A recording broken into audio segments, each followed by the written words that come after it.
Saint Mary's ബസിലിക്കയിൽ വിശുദ്ധ കുർബാനയെ അവഹേളിക്കുകയും ദേവാലയത്തിന്റെ പവിത്രതയെ കളങ്കപ്പെടുത്തുകയും ചെയ്ത എല്ലാവർക്കുമെതിരെ സഭാപരമായ കർശന നടപടി സ്വീകരിക്കുമെന്ന് സീറോ മലബാർ സഭ വ്യക്തമാക്കി. ഒരു സമരമാർഗമായി വിശുദ്ധ കുർബാനയെ ഉപയോഗിച്ച രീതി സമാനതകളില്ലാത്ത അച്ചടക്ക ലംഘനമാണെന്ന് സഭ വാർത്താക്കുറിപ്പിലൂടെ വ്യക്തമാക്കി.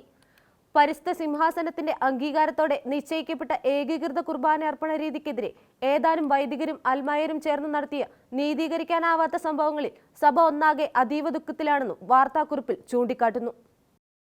ഡിസംബർ 23-24 തീയതികളിൽ എറണാകുളം അങ്കമാലി അതിരൂപതയുടെ കത്തീഡ്രൽ ദേവാലയമായ സെന്റ് മേരീസ് ബസിലിക്കയിൽ നടന്ന പ്രതിഷേധങ്ങളിൽ സീറോ മലബാർ സഭയുടെ തലവൻ major archbishop cardinal Mar George ആലഞ്ചേരിയും അതിരൂപതയുടെ apostolic administrator archbishop Mar Andrews താഴത്തും അതീവമായ ദുഃഖവും വേദനയും രേഖപ്പെടുത്തുന്നതായും പ്രസ്തുത സംഭവങ്ങളെ അപലപിക്കുന്നതായും വാർത്താക്കുറിപ്പിൽ വ്യക്തമാക്കുന്നു.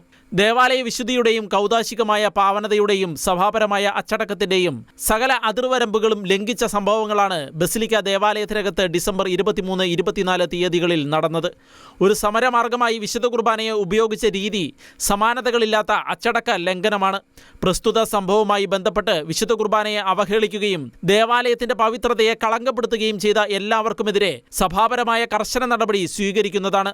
സീറോ മലബാർ സഭ മെത്രാൻ സിനഡിന്റെ തീരുമാനപ്രകാരം പരിശുദ്ധ സിംഹാസനത്തിന്റെ അംഗീകാരത്തോടെ നിശ്ചയിക്കപ്പെട്ട ഏകീകൃത കുർബാന അർപ്പണ രീതിക്കെതിരായും അതിനോടുള്ള പ്രതിഷേധമായും ഏതാനും വൈദികരും അൽമായരും ചേർന്ന് നടത്തിയ നീതീകരിക്കാനാകാത്ത സംഭവങ്ങളിൽ സീറോ മലബാർ സഭ ഒന്നാകെ അതീവ ദുഃഖത്തിലാണ്.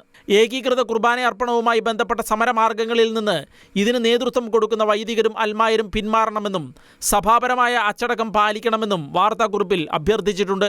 ഷെക്കേന ന്യൂസ്, കൊച്ചി.